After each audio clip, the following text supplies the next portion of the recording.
Hi friends, welcome to GVK study circle. ఈ వీడియోలో ఫిబ్రవరి 13, 2026కి సంబంధించి వార్తలు నిలిచిన జాతీయ, అంతర్జాతీయ, రాష్ట్రీయ అంశాల గురించి, వార్తలు నిలిచిన వ్యక్తులు, అవార్డులు, పుస్తకాలు, మరి క్రీడా సంబంధిత సమాచారం, ఒక్కొక్క అంశాన్ని వివరంగా తెలుసుకుందాం. అంతకంటే ముందుగా నిన్నటి డైలీ కరెంట్ అఫైర్స్ వీడియోలో అడిగిన ప్రశ్నకి వివరణతో కూడిన సమాధానాన్ని చూద్దాము. సో క్వశ్చన్ వచ్చేసి, ఇటీవల వార్తలు నిలిచిన ఒక సూచీ పైన అడగడం జరిగింది. ఆల్రెడీ మన డైలీ కరెంట్ అఫైర్స్ వీడియోలో లాస్ట్ 2 days బ్యాక్ డిస్కస్ చేసిన టాపిక్నే ప్రశ్నగా ఇచ్చాను. ప్రశ్నని మరొకసారి చూడండి. కరప్షన్ పర్సెప్షన్ ఇండెక్స్ 2025ని విడుదల చేసిన సంస్థ ఏది?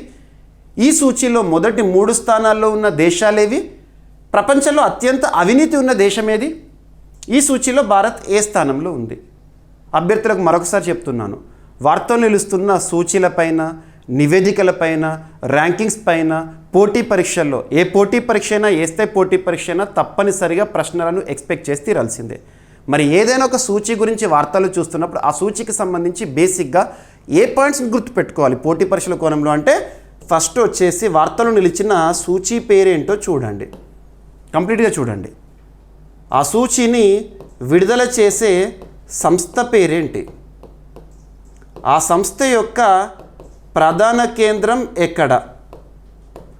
ఆ సూచీలో మొదటి స్థానంలో ఉన్న దేశం ఏది? లేదంటే టాప్ 3 కంట్రీస్ని గుర్తుపెట్టుకోవాలి. టాప్ 3 వాటి యొక్క స్కోర్స్ కూడా చూడాలి. ఇక ఆ సూచీలో భారత్ ఏ స్థానంలో ఉంది? భారత్ గురించి చూస్తున్నప్పుడే లాస్ట్ టైం లేదా లాస్ట్ ఇయర్ విడుదలైన ఇదే సూచీలో భారత్ ఏ స్థానంలో ఉండేది, మరి ఇప్పుడు ఎలా ఉంది, కంపారిటివ్ స్టడీ అనేది చేయాలి. పురోగతి సాధించామా, మరింత దిగజారామా ఆ సూచీలో, ఇవి అర్థమవుతాయి. ఇక సూచీలో చివరి స్థానంలో ఉన్న దేశం లేదా దేశాలు అండ్ మిస్లీనియస్ పాయింట్స్. ఓకేనా? సో ఇక్కడ అబ్జర్వ్ చేస్తే వార్తలు నిలిచిన సూచీ పేరు వచ్చేసేసి కరప్షన్ పర్సెప్షన్ ఇండెక్స్ 2025. కంప్లీట్గా చూడండి అంటున్నాను. So corruption perception index 2025 released in February 2026. క్లారిటీగా చదవండి. ఓకేనా? Corruption perception index 2025. ఏదైనా ఒక సూచీ గురించి మనం వార్తలు చూస్తున్నప్పుడు ఆ సూచీ పేరును ఏ లాంగ్వేజ్లో ఉంటే అదే లాంగ్వేజ్లో గుర్తుపెట్టుకోండి. దయచేసి ట్రాన్స్లేట్ చేయకండి. అర్థం అవడానికి చెప్తున్నాను. అవినీతి సూచీ అంటాము. ఓకేనా? మరి ఈ సూచీని ఎవ్రీ ఇయర్ కూడా ఏ సంస్థ రిలీజ్ చేస్తుంది అంటే, ట్రాన్స్పరెన్సీ ఇంటర్నేషనల్ అనే సంస్థ. ట్రాన్స్పరెన్సీ ఇంటర్నేషనల్ అనే ఒక సంస్థ. ఆ సంస్థ యొక్క ప్రధాన కేంద్రం ఎక్కడ ఉంది అంటే బెర్లిన్. బెర్లిన్ ఎక్కడ? జర్మనీ. మరి ఈ సంవత్సరం రిలీజ్ అయిన సూచీ 2026లో రిలీజ్ అయిన కరప్షన్ పర్సెప్షన్ ఇండెక్స్ 2025లో top country Denmark. So Denmark మొదటి స్థానంలో ఉంది. తర్వాత వచ్చేసి ఫిన్లాండ్ ఉంది. తర్వాత వచ్చేసి సింగపూర్ ఉంది. గుర్తుపెట్టుకోండి. ఓకేనా? సో డెన్మార్క్ స్కోర్ వచ్చేసేసి 89. అదేంటో చెప్తాను. ఇక భారత్ కరప్షన్ పర్సెప్షన్ ఇండెక్స్ 2025లో ఏ స్థానంలో ఉంది అంటే 91వ స్థానంలో ఉంది. 91వ స్థానంలో. లాస్ట్ ఇయర్ ఇదే సూచీలో భారత్ 96వ స్థానంలో ఉండేది. అంటే ఈ సూచీలో మనం మెరుగుదల సాధించాం, పురోగతి సాధించాము, అంటే అవినీతి తగ్గిందని గుర్తుపెట్టుకోండి. భారత్ యొక్క స్కోర్ వచ్చేసేసి 39 out of 100. ఇక చివరి స్థానంలో సౌత్ సూడాన్, సోమాలియా 2 దేశాలు ఉన్నాయి. చివరి స్థానం అంటే 182nd పొజిషన్లో. మరి వీటి యొక్క స్కోర్ వచ్చేసేసి 9. ఈ స్కోర్ ఏంటంటే 0 to 100 గుర్తుపెట్టుకోండి. దాదాపు 182 దేశాలను కన్సిడర్ చేసింది ట్రాన్స్పరెన్సీ ఇంటర్నేషనల్ అనే సంస్థ. ఆ 182 దేశాలను పరిగణలోకి తీసుకొని ఆయా దేశాల్లో అవినీతి ఏ విధంగా ఉంది, కరప్షన్ ఎలా ఉంది, ప్రభుత్వం నుండి రావాల్సిన సేవలను మనం ఖర్చుతో పొందుతున్నామా, బ్రైబ్స్ ఇస్తున్నామా, ఇలాంటి పరిస్థితులను చూసింది. చూసి స్కోర్ ఇచ్చింది ఒక్కొక్క దేశానికి. అలా ఏ దేశానికి అయితే 100 ఆ దరిదాపుల్లో సమీపంలో ఉంటుందో ఆ దేశంలో, అంటే స్కోర్ ఎక్కువగా ఉంది ఒక దేశానికి అంటే అక్కడ అవినీతి తక్కువగా ఉంది అన్నట్టు. గుర్తుంచుకోండి. స్కోర్ అనేది తక్కువగా ఉంది అని అంటే అక్కడ అవినీతి ఎక్కువగా ఉంది అన్నట్టు. ఇక్కడ చూడండి, సౌత్ సూడాన్, సోమాలియా స్కోర్ 9, అవినీతి ఎక్కువగా ఉంది. ప్రపంచంలో అత్యంత అవినీతి ఉన్న దేశాలు అవిగా. మరి ఇక్కడ చూడండి, డెన్మార్క్ స్కోర్ 89 అంటున్నాను, ఎక్కువగా ఉంది అంటే అక్కడ అవినీతి తక్కువగా ఉంది, గుర్తుపెట్టుకోండి. మరి భారత్ యొక్క స్కోర్ ఎంత అంటే 39. ఆల్రెడీ ఈ సూచి గురించి మనం కంప్లీట్గా డిస్కస్ చేసాము, మరొకసారి మీకు క్లారిటీ ఇచ్చాను. సో ప్రతిరోజు క్లాస్ చూడండి, క్లాస్ విన్న తర్వాత మీకు నేను అప్లోడ్ చేసే పీడిఎఫ్ ఏదైతే ఉంటుందో తెలుగు మీడియం అభ్యర్థుల కోసం తెలుగులో ఇస్తున్నాను, ఇంగ్లీష్ మీడియం అభ్యర్థుల కోసం ఇంగ్లీష్లో ఇస్తున్నాను. ఈ క్వశ్చన్ సంబంధించిన ఎక్స్ప్లెనేషన్ కూడా 2 మీడియంస్లో ఇస్తున్నాను. చూడండి, చదవండి. ఖచ్చితంగా వీటి నుండి క్వశ్చన్స్ వస్తాయి. రానున్న ఏ పోటీ పరీక్షనే, ఏ స్థాయి పోటీ పరీక్షనా. ఓకేనా. Corruption perception index top 3 countries ఏంటంట? Denmark, Finland, Singapore. గుర్తుపెట్టుకోండి. ఓకేనా, సింగపూర్. మరి స్కోర్ చూడండి, డెన్మార్క్ 89. ఇక లాస్ట్ పొజిషన్లో 182nd పొజిషన్లో సౌత్ సుడాన్, సోమాలియా ఉన్నాయి. వాటి స్కోర్ చూడండి 9. ఇక భారత్ యొక్క ర్యాంక్ వచ్చేసేసి 91st. మరి భారత్ యొక్క స్కోర్ వచ్చేసేసి 39. భారత్ అంతకుముందు 2024లో 96th పొజిషన్లో ఉండేది, ఇప్పుడు 91st పొజిషన్కి రావడం జరిగింది. ఎనఫ్. ఓకే, నేను అంతా క్లారిటీగా ఇచ్చాను. ఎనఫ్. సో ఏదైనా ఒక అంతర్జాతీయ సంస్థ గురించి మనం చూస్తున్నప్పుడు, వార్తల్లో చూస్తున్నప్పుడు, ఆ అంతర్జాతీయ సంస్థకు సంబంధించిన కొన్ని బేసిక్ పాయింట్స్ ఐడియా ఉండాలి. ఆ సంస్థ యొక్క ప్రధాన కేంద్రం ఎక్కడ, ఇలాంటివి. ఓకేనా, రైట్. ఇక ఈరోజు ఫిబ్రవరి 13th 2026 అన్ని వార్తాపత్రికల్లో కూడా మనం ప్రైమ్ పేజ్లో లేదా ఫస్ట్ పేజ్లో చూసిన ఒక టాపిక్ రక్షణ రంగానికి సంబంధించి.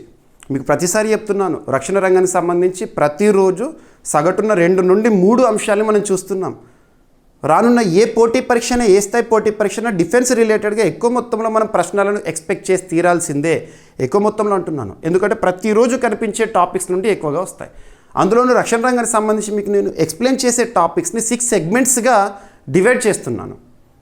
1 వార్తల్లో నిలుస్తున్న విన్యాసాలు, 2 రక్షణ రంగ దిగుమతులు, 3 రక్షణ రంగ నివేదికలు, 4 రక్షణ రంగ ఒప్పందాలు, 5 డిఫెన్స్ అక్విజిషన్ కౌన్సిల్ ఇటీవల వేటికి ఆమోద ముద్ర వేసింది, లాస్ట్ వచ్చేసేసి భారతదేశంలో తయారవుతున్న ఆయుధ సంపత్తి గురించి. ఇక్కడ రక్షణ రంగ దిగుమతులు మరియు డిఫెన్స్ అక్విజిషన్ 2 కలిపిన టాపిక్. మన భారతదేశ రక్షణ రంగ అవసరాలు తీర్చుకోవడంలో భాగంగా వివిధ దేశాలపైన మనం ఆధారపడుతున్నాం. ఏ విధంగా ఆధారపడుతున్నాం? మనకు కావాల్సిన క్షిపణులను కానివ్వండి, యుద్ధ విమానాలను కానివ్వండి, నిఘా విమానాలను కానివ్వండి, డ్రోన్స్ని కానివ్వండి, దిగుమతి చేసుకుంటున్నాం వివిధ దేశాల నుండి. అలా రఫేల్ యుద్ధ విమానం గురించి మీకు ఆల్రెడీ తెలుసు. గతంలో ఒప్పందం ప్రకారం 36 రఫేల్ యుద్ధ విమానాలు భారత్కి రావడం ఇవన్నీ చూసాము. ఇటువంటి దిగుమతుల గురించి చూస్తున్నప్పుడు ఏ దేశం నుండి భారత్ దిగుమతి చేసుకుంటోంది, ఏ సంస్థ తయారు చేస్తోంది, ఇటువంటివి చూడాలి. సో రఫేల్ యుద్ధ విమానాల కొనుగోలుకు డిఫెన్స్ అక్విజిషన్ కౌన్సిల్ ఆమోదం తెలిపింది. డిఫెన్స్ అక్విజిషన్ కౌన్సిల్కి ఎక్స్ అఫిషియో చీఫ్గా లేదా చైర్మన్గా లేదా అధ్యక్షుడిగా రక్షణ శాఖ మంత్రి గారు ఉంటారు. భారతదేశంలో రక్షణ రంగానికి సంబంధించి ఎలాంటి వాటికైనా కూడా ఆమోదం తెలిపేది DACA.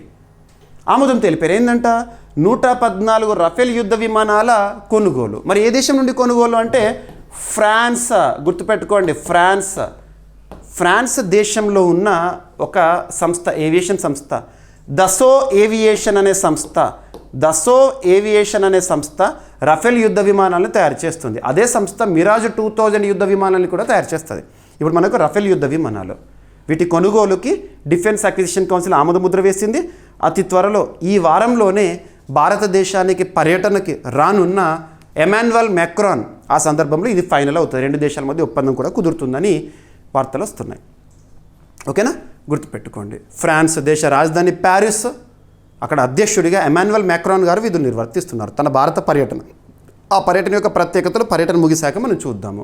ఓకేనా, సో ఇది. ఇక ఇలాంటి టాపిక్స్ చూస్తున్నప్పుడు మనం ఇటీవల కాలంలో ఇలాంటివి ఏమైనా డిస్కస్ చేసామా అబ్జర్వ్ చేయండి. కరెంట్ అఫైర్స్తో లింక్ చేసుకోగలగాలి. మన రక్షణ రంగ అవసరాలు తీర్చుకోవడంలో భాగంగా వివిధ దేశాల నుండి దిగుమతులు అంటే మనకు గుర్తుకు రావాల్సింది ఒక్కొక్క దేశం చూడండి. అగ్రదేశం అమెరికా నుండి, USA నుండి మనం ఏమేమి ఇంపోర్ట్ చేసుకున్నాం, ఇప్పటివరకు ఏమేమి ఒప్పందాలు జరిగినాయి. పొసిడాన్ 8I నిఘా విమానము ఇండియన్ నేవీలో సేవలు అందిస్తున్నాయి. మన సముద్ర ప్రాంతంలో ప్రత్యేక నిఘా కోసము వాటిని మనము అమెరికా నుండి దిగుమతి చేసుకున్నాము. Next Apache, Chinook, MH-60 Romeo helicopters, వీటిని ఎక్కడ నుండి మనం దిగుమతి చేసుకున్నాము? అమెరికా నుండి. హర్పూన్ మిసైల్స్ అండ్ అట్సెట్రా. ఇకపోతే సిగ్ సావర్ తుపాకులు, వీటిని మనం అమెరికా నుండి దిగుమతి చేసుకుంటున్నాం అండ్ అట్సెట్రా.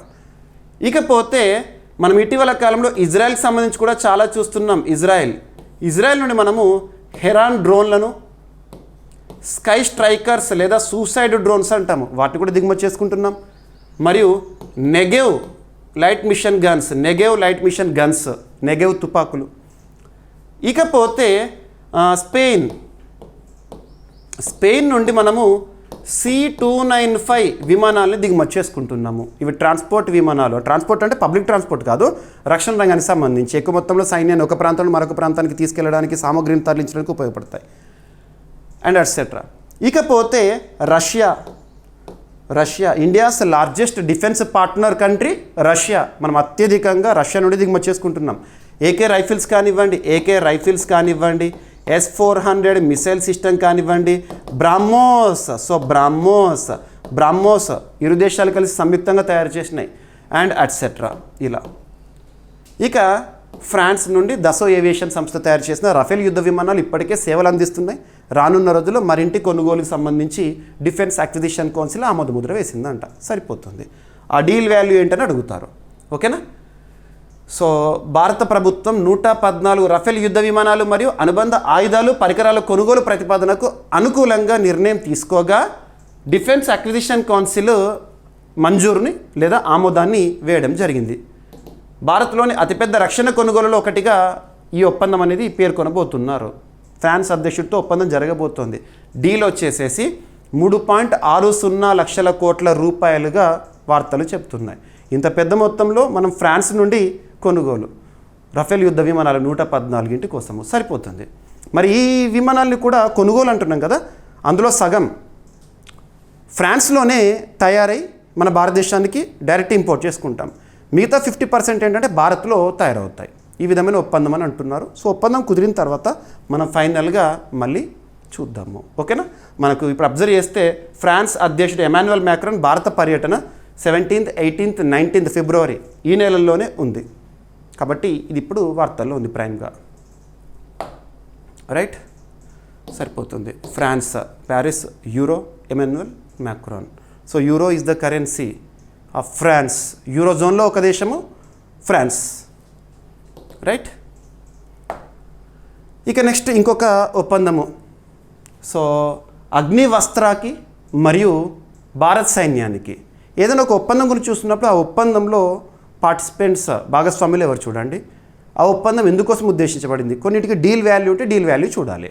సో అగ్నివస్త్ర అనే సంస్థ పేరు గుర్తుంచుకోండి. ఇండియన్ ఆర్మీ, త్రివిధ దళాల్లో ఒకటి ఇండియన్ ఆర్మీ. ఒక ఒప్పందం దేనికి సంబంధించినట్టు కార్బన్ ఫ్యాబ్రిక్స్, కంపోజిట్ పదార్థాల సరఫరా. ఇండియన్ ఆర్మీకి కావలసిన, భారత సైన్యానికి కావలసిన కార్బన్ ఫ్యాబ్రిక్స్ని అండ్ కంపోజిట్ పదార్థాలను సరఫరా చేస్తుంది అగ్నివస్త్ర. ఇది ఒప్పందం యొక్క ఉద్దేశం. సరిపోతే సింపుల్గా గుర్తుపెట్టుకోండి. ఓకేనా. మన త్రివిధ దళాల్లో ఒకటి ఇండియన్ ఆర్మీ. రీసెంట్గా మనం January 15th రోజున ఇండియన్ ఆర్మీ డేని సెలబ్రేట్ చేసుకున్నాం, January 15th రోజున. ఓకేనా, సరిపోతుంది. ఉపేంద్ర ద్వివేది గారు ఆర్మీ చీఫ్గా ఉన్నారు. So very very very important. మహారాష్ట్రలో ఒక గ్రామం సౌందలా, ఇటీవల వార్తల్లోకి వచ్చిన సౌందలా విలేజ్ ఏ రాష్ట్రంలో ఉంది అంటారు, మహారాష్ట్ర. ఒక సూపర్లేటివ్ టాపిక్గా న్యూస్లోకి వచ్చింది. దేశంలోనే మొట్టమొదటి కులరహిత గ్రామంగా సౌందలా. మనందరికీ తెలుసు. రీసెంట్గా మహారాష్ట్రకి సంబంధించిన కొన్ని టాపిక్స్ మీకు ఐడియా ఉండి ఉంటాయి. భారతదేశంలోని మొట్టమొదటి మెనోపాజ్ క్లినిక్స్ని మహారాష్ట్ర ప్రారంభించింది. అలాంటివి చూడండి. ఇక ఇక్కడ ఏంటంటే సౌందలా విలేజ్ తీసుకున్న తీర్మానం ఏంటంటే ఆ విలేజ్లో ఎలాంటి కులం గురించి కానీ కుల వ్యవస్థ గురించి కానీ అమల్లో ఉండకూడదు అని చెప్పేసేసి. మన భారతదేశ సమాజంలో కుల వ్యవస్థ ఎంత ప్రాబల్యంగా ఉంటుందో మన అందరికీ తెలుసు. Caste system plays important role in many sectors. అటువంటి కులమే లేనటువంటి గ్రామంగా. ఓకేనా. సో మహారాష్ట్ర అహిల్యానగర్ జిల్లాలోని నేవాసా తాలూకా సౌందలా గ్రామంలో 2026 ఫిబ్రవరి 5న జరిగిన గ్రామసభ గురించి రాజ్యాంగంలో ప్రస్తావన ఉంది. రాజ్యాంగంలో ఏ ఆర్టికల్లో అంటే ఆర్టికల్ 243A గ్రామసభ గురించి. గ్రామసభ రాజ్యాంగబద్ధము. గ్రామసభలో సభ్యులు ఎవరు ఉంటారంటే గ్రామంలోని అందరూ కాదు, గ్రామంలోని ఓటర్లందరూ. గుర్తుపెట్టుకోండి. సో తీర్మానం చేసి గ్రామాన్ని కులరహిత గ్రామంగా ప్రకటించింది. ఈ తీర్మానం ద్వారా గ్రామ జీవనంలో కుల ఆధారిత వివక్షను తొలగించి క్యాస్ట్ డిస్క్రిమినేషన్స్ కానివ్వండి ఇటువంటివన్నీ కూడా తొలగించేసేసి సామాజిక సమానత్వాన్ని బలోపేతం చేయడమే లక్ష్యంగా పెట్టుకున్నారు. సో కులమే లేనటువంటి సమాజం ఎంత అద్భుతంగా ఉంటుందో ఒకసారి ఊహించుకోండి. సో అలాంటి వ్యవస్థ ఒక గ్రామంలో వచ్చింది. దీన్ని మనం కేస్ స్టడీగా తీసేసుకోవాలి. ఓకేనా? Right. So Maharashtra, Mumbai is the capital. అక్కడ బీజేపీ లెడ్ ఎన్డీఏ అధికారంలో ఉంది. ఇక అక్కడ ముఖ్యమంత్రిగా, మహారాష్ట్రలో ముఖ్యమంత్రిగా దేవేంద్ర ఫడ్నవీస్ గారు ఉన్నారు. గవర్నర్గా గుజరాత్ రాష్ట్ర గవర్నర్ అదనపు బాధ్యతలను నిర్వర్తిస్తున్నారు ఆచార్య దేవవ్రత్ గారు. ఓకేనా? సో ఇటువంటివి ఖచ్చితంగా చూడండి. ఉదాహరణకు చెప్పాలంటే భారతదేశంలోనే మొట్టమొదటి భిక్షాటన రహిత జిల్లాగా ఇందోర్ని చూసాము. భారతదేశంలోనే మొట్టమొదటి రాష్ట్రంగా కేరళ ఇటీవల ఏ అంశంతో న్యూస్లోకి వచ్చింది అంటే రాష్ట్ర అధికారిక సూక్ష్మజీవిని ప్రకటించడము. Bacillus subtilis states official microbe ఇలాంటివి చూడండి, ఎగ్జామినేషన్లో అడుగుతారు. భారతదేశంలో మొట్టమొదటి స్లమ్ రహిత జిల్లాగా సూరత్, గుజరాత్కి సంబంధించి మనం లాస్ట్ జనవరి మంత్లో డిస్కస్ చేసాం. సో ఈ విధంగా ఏదైనా ఒకటి సూపర్లేటివ్ టాపిక్ చూసినప్పుడు ఇటీవల కాలంలో మనం డిస్కస్ చేసినవన్నీ లింక్ అవ్వాలి. ఓకేనా? ఇక నెక్స్ట్ అఫీషియల్ సీక్రెట్స్ యాక్ట్ 1923. ఇక్కడ అసలు ఏందో చెప్తాను, కాన్సెప్ట్ ఇంపార్టెంట్ కదా. అఫీషియల్ సీక్రెట్స్ యాక్ట్ 1923 ఇది బ్రిటిష్ వారి కాలంలో తీసుకొచ్చిన చట్టము.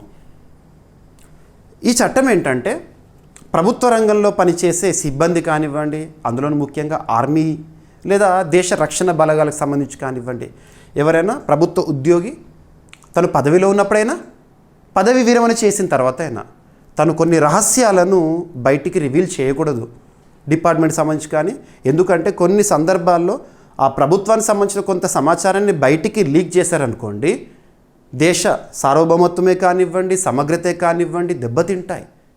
అండ్ అఫీషియల్ సీక్రెట్స్ యాక్ట్ అనేది అటువంటి అంశానికి బలాన్ని ఇస్తుంది. ఉదాహరణకి ఇక్కడ కాంటెక్స్ట్ ఏంటి, సందర్భం ఏంటంటే రీసెంట్గా మనోజ్ ముకుంద్ నరవనే గారు భారతదేశంలో ఇండియన్ ఆర్మీ చీఫ్గా 2019 నుండి 2022 వరకు విధులు నిర్వర్తించిన వ్యక్తి తనకు సంబంధించిన ఆటోబయోగ్రఫీ 4 స్టార్స్ ఆఫ్ డెస్టినీ వివాదాస్పదమైంది. పార్లమెంట్ వేదికగానే చర్చకు వచ్చింది. అది పబ్లిష్ అయిందా కాలేదా అని ప్రభుత్వం అడిగింది. ఏదో కాపీ తీసుకొచ్చేసి విపక్ష నేత చూపించడము. చివరికి ఎక్స్ వేదికగా మనోజ్ ముకుంద్ నరవనే గారు వివరణ ఇచ్చారు. ఆ బుక్ పబ్లిషింగ్ హౌస్ ఏదైతే ఉందో పెంగ్విన్ పబ్లిషర్స్ వారు కూడా చెప్పారు అఫీషియల్గా ఇంకా బుక్ని మేము పబ్లిష్ చేయలేదు అని చెప్పేసి. ఇంత రాద్ధాంతం జరిగింది ఒక బుక్ విషయంలో. ఎందుకంటే అందులో ఉండే సమాచారాన్ని ఆధారంగా చేసుకొని విపక్షాలు లేదా ప్రతిపక్షాలు ప్రభుత్వాన్ని ఇరకాటంలో పెట్టాలని ప్రయత్నించినాయి. ఇది జరిగింది. సో మీకు ఆ బుక్ గురించి 2 సార్లు చెప్పాను. రీసెంట్గా లాస్ట్ 10 డేస్లో అడుగుతారు. వివాదాస్పదంగా నిలిచిన వాటిపైన క్వశ్చన్స్ ఖచ్చితంగా అడుగుతారు. మరి సో ఆర్మీ చీఫ్ తను ఆర్మీ హెడ్గా ఉన్నప్పుడు తను ఎదుర్కొన్న అనుభవాలు కానివ్వండి, ఆర్మీకి సంబంధించిన సమాచారం కానివ్వండి, పుస్తక రూపంలో తన ఆటోబయోగ్రఫీ ఆత్మకథ అని చెప్పేసి రిలీజ్ చేశారనుకోండి, అది ఎప్పటికైనా ప్రమాదమే కదా, చేయకూడదు.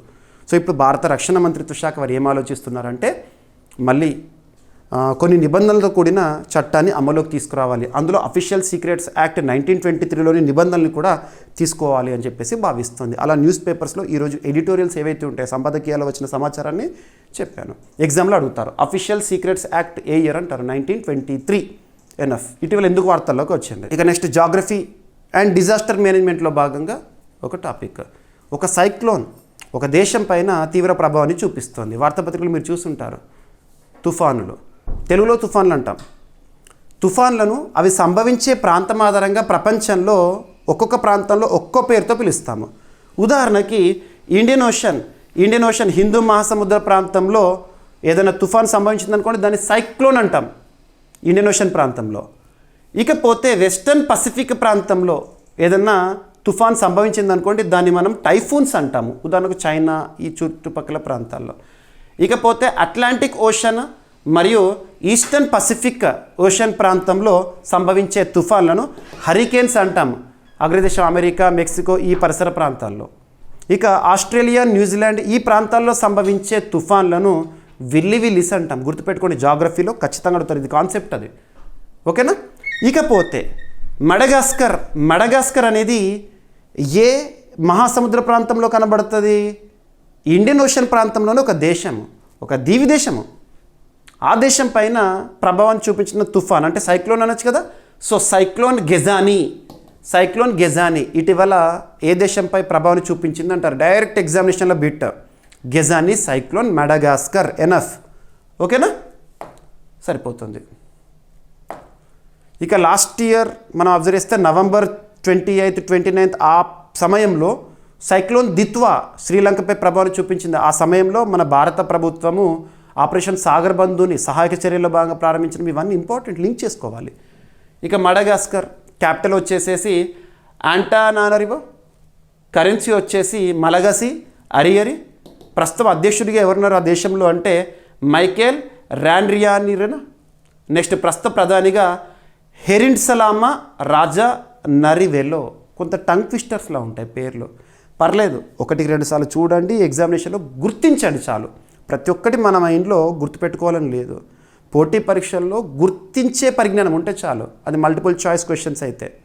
డిస్క్రిప్టివ్ అయితే స్కై ఇస్ ద లిమిట్. మన వాక్చాతుర్యంతో ఎలా అయినా రాయొచ్చు, ప్రశ్న మాత్రమే వాళ్ళు ఇస్తారు, సమాధానం మనదే. ఓకేనా, మెయిన్స్ ఈజీగా ఉంటుంది. WIPO global innovation index data అంచనాల ప్రకారము 2024లో ప్రపంచ R&D ఖర్చు ఎంతగా ఉందంట. R&D ఖర్చు విషయంలో ప్రపంచంలో మొదటి స్థానంలో ఉన్న దేశం ఏది, భారత్ ఏ స్థానంలో ఉంది. నిన్నటి డైలీ కరెంట్ అఫైర్స్ వీడియోలో ఈ టాపిక్ చెప్పాను. వరల్డ్ ఇంటెలెక్చువల్ ప్రాపర్టీ ఆర్గనైజేషన్ విడుదల చేసిన గణాంకాలు. సో ప్రతి ఒక్కరు కూడా సమాధానాన్ని ఆలోచించండి. ఇక ఈరోజు టాపిక్స్ని మనము క్విక్ రివిజన్ చేస్తే, సో నిన్నటి డైలీ కరెంట్ అఫైర్స్ వీడియోలో అడిగిన ప్రశ్నకి కంప్లీట్ ఎక్స్ప్లెనేషన్ ఇవ్వడం జరిగింది. ఇక రక్షణ రంగానికి సంబంధించిన టాపిక్స్, భారత్ 114 రఫేల్ యుద్ధ విమానాల కొనుగోలుకి ఆమోదం, డిఫెన్స్ అక్విజిషన్ కౌన్సిల్. సో మన భారతదేశంలో మన రక్షణ రంగ అవసరాల్లో భాగంగా ఏ దేశం నుండి ఏం దిగుమతి చేసుకుంటున్నాం. ఇక అగ్నివస్త్ర భారత్ సైన్యం మధ్య కుదిరిన అవగాహన ఒప్పందము, కార్బన్ ఫ్యాబ్రిక్స్ కాంపోజిట్ పదార్థాల సరఫరా చేయనుంది అగ్నివస్త్ర ఇండియన్ ఆర్మీకి. ఇక సూపర్లేటివ్ టాపిక్స్, బాలాఘాట్ మధ్యప్రదేశ్లో ప్రపంచంలో అతిపెద్ద ధాన్య నిల్వ ప్రణాళిక అమలు. ఓకేనా, కోఆపరేటివ్ సెక్టార్లో. ఇక కులరహిత గ్రామంగా సౌందల ఇక్కడ మహారాష్ట్రలో. అఫీషియల్ సీక్రెట్స్ యాక్ట్ 1923 ఎందుకు వార్తలోకి వచ్చింది, కంటెక్స్ట్ అంతా చెప్పాను. ఒడిశాలో డాల్ఫిన్ సెన్సస్ 2026. సో CCMB శాస్త్రవేత్తల అధ్యయనము లయన్ టైల్డ్ మకాక్ మనుగడకు దీర్ఘకాల ముప్పు ఉంది అని చెప్పేసి, అవి అంతరించిపోవడానికి దగ్గరలో ఉన్నాయి కానీ ఆల్రెడీ ఎండేంజర్లో ఉన్నాయి. ఇక మడగాస్కర్లో గెజానీ తుఫాను ప్రాణ నష్టము, విధ్వంసము, సహాయక చర్యలు. సో తుఫానును అవి సంభవించే ప్రాంతం ఆధారంగా ఏ విధంగా పిలుస్తారు. ఇక కృష్ణా నదిపై ఆల్మట్టి డ్యామ్ ఎత్తు పెంపు ప్రతిపాదనకు ఏపీ సీఎం అభ్యంతరం తెలిపారు. And Tamil inscriptions in Egypt అని చెప్పేసేసి. ఇక ఇన్స్పేస్ ఉపగ్రహ బస్ వేదికల కోసము ఆస్ట్రోమ్, అజిస్టా, ధృవ స్పేస్ ఎంపిక. INSA మరియు CSIR NISCPR మధ్య అవగాహన ఒప్పందం. ఉద్దేశం ఏంటి, ఒప్పందంలో భాగస్వాములు ఎవరు, ఉద్దేశం ఏంటి. అండ్ ఆదిత్య పాండే గారు దేశంలో అతి చిన్న మేల్ అనలాగ్ ఆస్ట్రోనాట్గా న్యూస్లో ఉన్నారు, అతి పిన్న వయస్కుడు. And Garden Reach shipbuilders and engineers Hindustan shipyard limited మధ్య కుదిరిన ఒప్పందం. ఉద్దేశం ఏంటి.